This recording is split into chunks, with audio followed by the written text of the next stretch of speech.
I was born and raised a little bit differently than most people.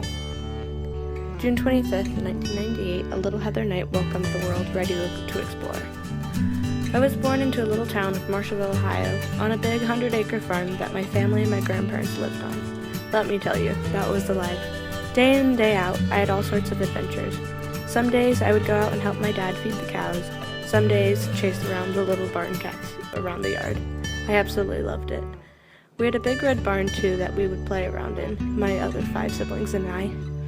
I had a different childhood than most.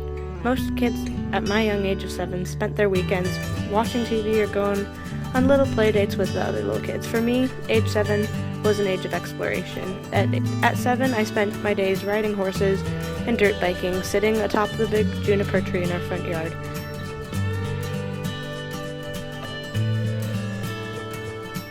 As time went on, we left our little white farmhouse in Marshallville at age 9 for the manicured lawns of Powell, a weird suburban shift from the open fields to mailbox-lined streets and sidewalks.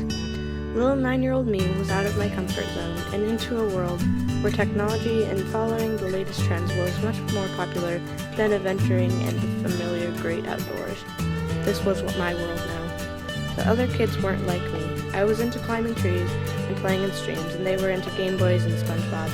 Yeah, I was the weird new kid. As things progressed and I got older, the dreaded middle school years were times of clicks and iPod touches, popularity defined behind a little 3-inch screen full of games, Facebook, and instant messaging.